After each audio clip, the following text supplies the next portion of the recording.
এই জমিগুলো 60 বছর থেকে আমরা করে খাচ্ছি। আমাদের দলিল, আমাদের খারিজ, আমাদের খাজনা, আমাদের বিএস রেকর্ড সব আমাদের নামে। আশ্রয় নেওয়ার কারণে পুলিশ আসলে ওরা। দিনাজপুরের হাকিমপুর উপজেলার গোবিন্দপুর মৌজার ১৯ বিঘা জমিতে বীজ রোপণ করে দখল করার চেষ্টা। বিস্তারিত থাকছে দিনাজপুর থেকে মাহবুব হোসেন মেজরের প্রতিবেদনে।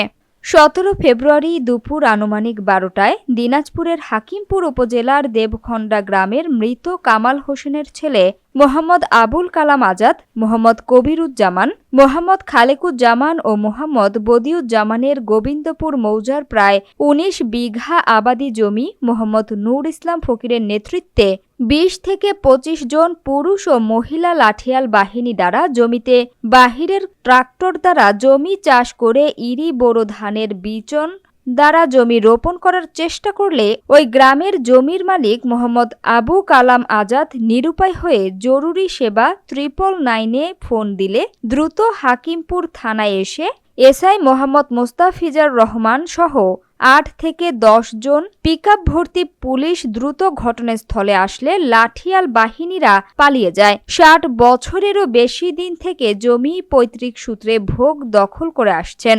হঠাৎ তারা জমিগুলো দখল করার চেষ্টা করে। জমির মালিক আবুল কালাম আজাদ জানান, পুলিশ বাহিনী না আসলে হয়তো জমিগুলো বিচন রোপণ করে দখল করত। দ্রুত পুলিশ সদস্যগণ আসায় দখলকারীদের হাত থেকে বাঁচলাম। তাই ত্রিপল সেবাকে ধন্যবাদ জানিয়েছেন জমির মালিকগণ। ৩০ জনের দাঙ্গা বাহিনী পুরুষ ও মহিলাদের নিয়ে অবৈধভাবে বীজ বপন করার চেষ্টা করে।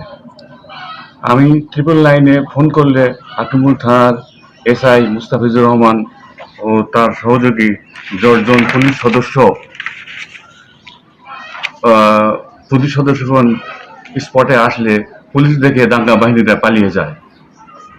আমাদের ৫০-৬০ বছরের দখলকৃত জমি চাষাবাদ করার জন্য আমরা যাই মাঠে।